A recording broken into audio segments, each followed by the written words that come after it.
Straight of ஹார்மஸ்ல 2 நாளைக்கு முன்னாடி night ஒரு 11-12 மணி அளவில் ஒரு ஷிப் ஸ்ட்ரைட் ஆஃப் ஹார்மஸை கிராஸ் பண்ணுறதுக்கு வருது. அந்த ஈரானுடைய டோல்கேட்னு சொல்லக்கூடிய இடத்துல ஸ்ட்ரைட் ஆஃப் ஹார்மஸை கிராஸ் பண்ணுறதுக்கு ஒரு டோல்கேட் ஈரான் போட்டிருக்காங்கன்னு சொல்லி நம்ம நியூஸில் பார்க்கணும்ல. அந்த இடத்துல ஷிப்பை நிறுத்த சொல்கிறாங்க. நிறுத்தினோன்னையும் ஆப்போசிட் சைட்ல இருந்து கிளியரன்ஸ் கோடு சொல்லுங்க அப்படின்னு சொல்லி ஒரு வாய்ஸ் வருது. கேப்டன் ஒரு கோடை ஒன்று சொல்கிறார். சொன்ன உடனேயும் அடுத்த 5-10 நிமிஷத்தில் இந்த க்ரூட் ஆயில் எடுத்துகிட்டு வந்திருக்கக்கூடிய அந்த ஷிப்பை சுற்றி ஒரு 4-5 போட்ஸ் வந்து நிற்குது. கம்ப்ளீட்டாக அந்த பெரிய ஷிப்பை எஸ்கார்ட் பண்ணி லாரக் ஐலாண்ட் வழியாக இந்தியன் ஓஷனில் கொண்டு வந்து விட்டுட்டு ஸ்ட்ரைட் ஆஃப் ஹார்மஸ்க்கு வந்துடுச்சு.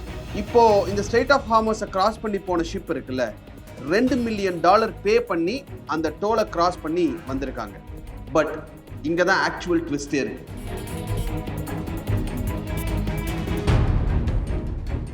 வணக்கம் நேர்களே.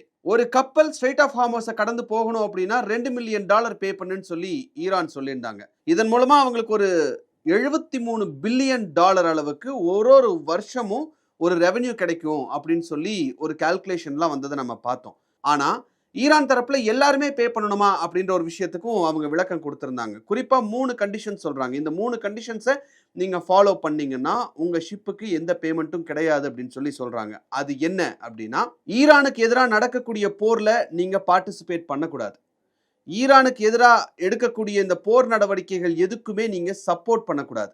3வது, நாங்க சொல்லக்கூடிய சேஃப்டி அண்ட் செக்யூரிட்டி ரெகுலேஷன்ஸை நீங்க கண்டிப்பா ஃபாலோ பண்ணணும். இந்த 3ஐயும் நீங்க ஃபாலோ பண்ணி எங்க கூட கோஆர்டினேட் பண்ணீங்கன்னா நீங்க ஸ்ட்ரைட் ஆஃப் ஹார்மஸை ஈஸியா தாண்டிட முடியும். இல்லைன்னா நாங்க வச்சிருக்கிற நேவல் மைன்ஸ்ல அடி வாங்க வேண்டிய சிச்சுவேஷன் இருக்கும் அப்படிங்கிறது ஈரான் கொடுத்திருக்கக்கூடிய ஒரு வார்னிங். சிம்பிளா சொல்லணும் அப்படின்னா, நீங்க என்னோட எனிமி இல்லை அப்படிங்கிறத ப்ரூவ் பண்ணுங்க, ஸ்ட்ரைட் ஆஃப் ஹார்மஸை ஈஸியா தாண்டி போயிட்டே இருங்க, உங்களுக்கு நாங்க எஸ்கார்ட் பண்றோம் அப்படிங்கிறது தான் ஈரான் சொல்லக்கூடிய தகவல். ஸோ யாரெல்லாம் இந்த $2 மில்லியன் வந்து பே பண்ணணும், பே பண்ணக்கூடாது அப்படிங்கிற ஒரு விஷயமும் இதில் இருக்கு. அது என்ன சொல்றாங்கன்னா, ஃப்ரெண்ட்லி நேஷன்ஸ் லிஸ்ட், கண்ட்ரி ஃபிளாக்ஸோடைய விஷுவல்ஸ் முக்கியம்.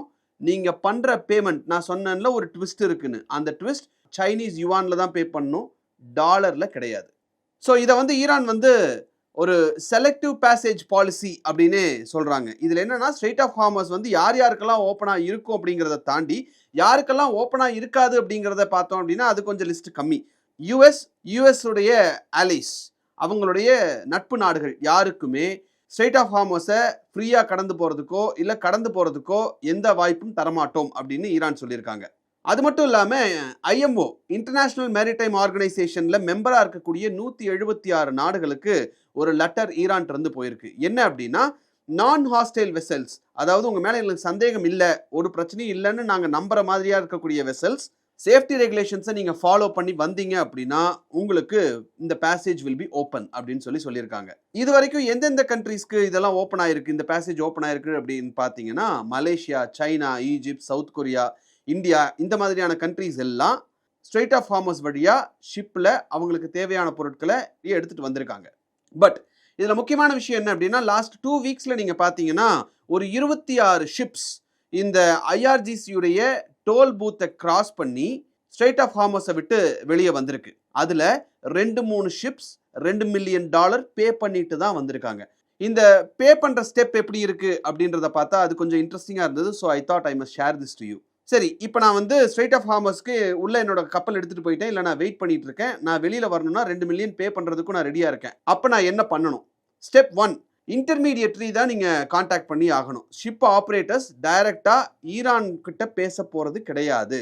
ஐஆர்ஜிசி கூட கனெக்ட்ல இருக்கக்கூடிய இன்டர்மீடியட்ரிஸ் யார் இருக்காங்க அப்படின்னு பார்த்து மிடில்மேன் அவங்கள ரீச் அவுட் பண்ணி, நான் ஸ்ட்ரைட் ஆஃப் ஹார்மஸை கிராஸ் பண்ணி போறதுக்கு $2 மில்லியன் கொடுக்கறதுக்கு ரெடியா இருக்கேன், இதுக்கு எனக்கு ஹெல்ப் பண்ணுங்கன்னு இன்டர்மீடியட்ரிஸ், புரோக்கர்ஸ்ட தான் நீங்க போய் நிற்க வேண்டிய சிச்சுவேஷன் இருக்கு. இப்போ இந்த புரோக்கர்ஸ், இன்டர்மீடியட்ரிஸ் யாரு அப்படின்னு பார்த்தா, சைனீஸ் மேரிடைம் சர்வீசஸ் கம்பெனி அப்படின்ற கம்பெனி தான் இந்த புரோக்கரேஜ் வேலையை ஆக்சுவலாக இப்போ பார்த்துட்டு இருக்காங்க. அண்ட் மோர் ஓவர், இந்த $2 மில்லியன் நீங்க டாலர்ல பே பண்ண போறது இல்லை, யுவான்ல பே பண்ணணும். இந்த சைனீஸ் மேரிடைம் சர்வீசஸ் கம்பெனி தான் இன்டர்மீடியட்ரியாகவும் ஆக்ட் பண்றாங்க. இந்த பேமெண்ட்டை ஹேண்டில் பண்றது எல்லாமே இந்த சைனீஸ் கம்பெனி தான் ஆக்சுவலா பண்ணிட்டு இருக்காங்க. அடுத்து ரெண்டாவது ஸ்டெப் என்ன பண்றாங்க அப்படின்னா, கம்ப்ளீட் டாக்குமெண்டேஷனை நீங்க சப்மிட் பண்ணணும். இந்த ஷிப்போட ஐஎம்ஓ நம்பர், அதாவது யூனிக் ஷிப் ஐடென்டிஃபையர் நம்பர்னு சொல்றாங்க, அந்த நம்பரை நீங்க சப்மிட் பண்ணணும். கார்கோ டீடைல்ஸ், அந்த ஷிப்ல என்னென்ன இருக்குன்றதை நீங்க சப்மிட் பண்ணணும். எந்த ஊருக்கு எடுத்துட்டு போறீங்க அப்படிங்கிறது தெரியணும். அந்த ஷிப்ல இருக்கக்கூடிய க்ரூ மெம்பர்ஸ் அவங்களுடைய ஃபுல் நேம்ஸ் அண்ட் டீடைல் தெரியணும். ஃபைனல் டெஸ்டினேஷன் என்ன அப்படிங்கிறத ரொம்ப கிளியரா கம்ப்ளீட் டிரான்ஸ்பரன்சியோட நீங்க ஈரானுக்கு சொல்லியே ஆகணும். அதுக்கப்புறம் என்ன பண்ணுவாங்கன்னா, ஐஆர்ஜிசியுடைய நேவல் கமாண்ட் வந்து நீங்க அதுதான் எடுத்துட்டு போறீங்களா, நீங்க சொன்னது எல்லாமே கரெக்டா இருக்கா அப்படிங்கிறத வந்து உங்க ஷிப்ல வெரிஃபை பண்றாங்க. அந்த ஷிப் எனிமி கூட, அதாவது இவங்களுடைய எதிரி நாட்டை சேர்ந்ததா, இல்ல அவங்களுக்கு யுஎஸ் இஸ்ரேல் கூட ஏதாவது கனெக்ஷன் இருக்கா அப்படின்ற ஒரு ஸ்கிரீனிங் ப்ராசஸும் அவங்க பண்றாங்க.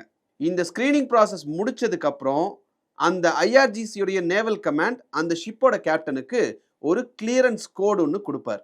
கிளியரன்ஸ் கோட் அவர் கையில் கொடுத்துட்டு ரூட் இன்ஸ்ட்ரக்ஷன், இப்படி போங்க, இது வழியா போங்க, உங்களை சுற்றி போட்ஸ் வரும், அவங்க எப்படி கூட்டிட்டு போறாங்களோ அது மாதிரி போங்கன்னு அந்த இன்ஸ்ட்ரக்ஷன்ஸ் ஃபுல்லாக கொடுக்குறாரு. அதுக்கப்புறம் தான் நான் முன்னாடி சொன்னேன் இல்லையா, கோடு கேட்டாங்க அப்படின்னு. ஸோ ஸ்ட்ரெய்ட் ஆஃப் ஹார்மஸ்க்கு உள்ள வரும்போது அந்த இடத்துல ரேடியோ செக் பண்றாங்க.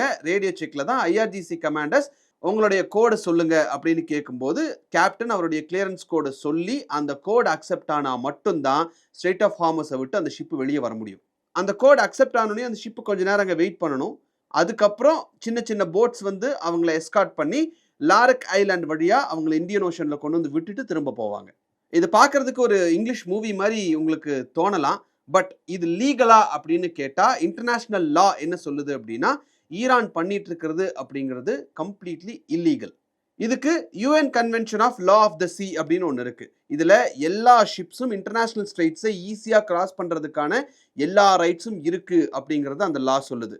அது மட்டும் இல்லாம அந்த பேசேஜை யாரும் பிளாக் பண்ணக்கூடாது, ஃபாரின் ஷிப்ஸ் யாருக்கிட்டையுமே டோல் எதுவும் வசூல் பண்ணக்கூடாது அப்படின்றது அந்த லா சொல்லக்கூடிய கிளியரான விஷயம். பட் ஈரான் இப்போ இருக்கக்கூடிய சிச்சுவேஷனுக்கு எந்த லாவையும் நான் கேட்கறதுக்கு தயாராக கிடையாது. நான் என்ன சொல்றேனோ அதை கேளுங்க, அப்போதான் க்ரூட் ஆயில் அப்படின்னு சொல்லி அந்த க்ரூட் ஆயில் சோக் பாயிண்ட்டை கம்ப்ளீட்டாக ஹோல்டில் வச்சிருக்காங்க. இந்த இடத்துல எல்லாருக்குமே ஒரு சந்தேகம் வர்றதுக்கு ஒரு வாய்ப்பு இருக்கு. என்ன அப்படின்னா, டெரிட்டோரியல் வாட்டர் அப்படின்னு சொல்லி இந்த மேரிடைம்ல ஒரு கான்செப்ட் இருக்கு. அது என்ன அப்படின்னா, சீஷோர்ல இருந்து ஒரு குறிப்பிட்ட டிஸ்டன்ஸ் வரைக்கும் அது ஒரு கண்ட்ரியுடைய கண்ட்ரோல்ல இருக்கும் அப்படின்றது தான். உதாரணத்துக்கு இப்போ சென்னை இருக்கு, சென்னை மெரினா சீஷோர்ல இருந்து ஒரு குறிப்பிட்ட டிஸ்டன்ஸ் வரைக்கும் அது இந்தியாவோட கண்ட்ரோல்ல இருக்கும். அதுக்கப்புறம் தான் இன்டர்நேஷனல் வாட்டர்ஸ் அப்படின்னு ஸ்டார்ட் ஆகும். இந்த ஸ்ட்ரெய்ட் ஆஃப் ஹார்மஸுடைய அந்த நேரோ பாயிண்ட் அப்படிங்கிறது மொத்தமே 21 நாட்டிக்கல் மைல் தான். கோஸ்டல் ஸ்டேட்ஸுக்கு எவ்வளவு நாட்டிக்கல் மைல்ஸ் அவங்களுக்கு கண்ட்ரோல்ல வரும் அப்படின்னு பார்த்தீங்கன்னா 12 நாட்டிக்கல் மைல். ஸோ ஒரு சைடு ஈரான், இன்னொரு side Oman. So 12 nautical mile ஈரானோட கண்ட்ரோல்லையும், இன்னொரு 12 நாட்டிக்கல் மைல் நடுவில் இருக்கக்கூடிய அந்த 21 நாட்டிக்கல் மைல், அதை கிலோமீட்டர்ல சொன்னால் 33 கிலோமீட்டர். இந்த ரெண்டுலையுமே பாதி ஒமானுக்கும் பாதி ஈரானுக்கும் கண்ட்ரோல் டெரிட்டோரியல் வாட்டர்ஸ்ல வரும். இதுல ஒரு குறிப்பிட்ட ஒரு 3-4 கிலோமீட்டர் ரெண்டு கண்ட்ரிக்குமே ஓவர்லேப் ஆகிற மாதிரியான சிச்சுவேஷன் இருக்கு. ஸோ இதுல ஷிப்ஸ் என்ன பண்ணலாம் அப்படின்னா, அந்த ஈரானுடைய சைட்ல இல்லாம ஒமானுடைய சைட்ல வந்தா இந்த டோட்டல் கண்ட்ரோல் ஒமான் அப்படிங்கிற கண்ட்ரியோட சேர்ந்து தான் வரும்.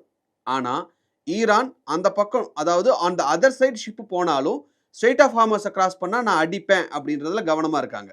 ஸோ ஈரானுடைய இப்போ இருக்கக்கூடிய சிச்சுவேஷன், அவங்களுடைய மாஸ்டர் கால்குலேஷன் என்ன அப்படின்னு பார்த்தா, ஸ்ட்ரெய்ட் ஆஃப் ஹார்மஸ் ஏன் கண்ட்ரோலில் இருக்கு, வெளியில போகணும்னா 2 மில்லியன் கொடு அப்படின்னு அவங்களும் அமெரிக்கா வார வேஜ் பண்ணியிருக்காங்க. அவங்கள காலி பண்றதுக்கு, அவங்கள டார்ச்சர் பண்றதுக்கு இந்த $2 மில்லியன் கொண்டு வந்திருக்காங்க அப்படின்னு ஒரு தரப்பு நாம சொன்னாலும், இதை இப்படியெல்லாம் செய் அப்படின்னு பின்னாடி இருந்து சைனா சொல்லி கொடுக்குதோ அப்படின்ற ஒரு சந்தேகமும் எழாமல் இல்லை. காரணம் என்ன அப்படின்னா, இந்த $2 மில்லியன் அவங்க யுவான்ல தான் வாங்குறாங்க.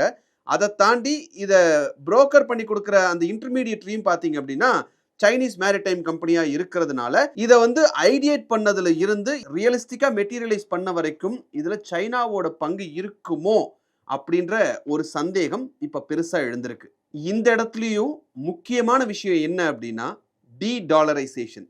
டாலரை ஓரம் வச்சுட்டு யுவானை அந்த சென்ட்ரல் த்ரோன்ல கொண்டு வந்து உட்கார வைக்கிறதுக்கான வேலை ரொம்ப ஸ்ட்ராங்கா நடந்துகிட்டு இருக்கு. ஸோ ஈரான் ஒரு விஷயத்துல கவனமா இருக்காங்க, கன்வென்ஷனல் வார் இவங்க கிட்ட செட் ஆகாது.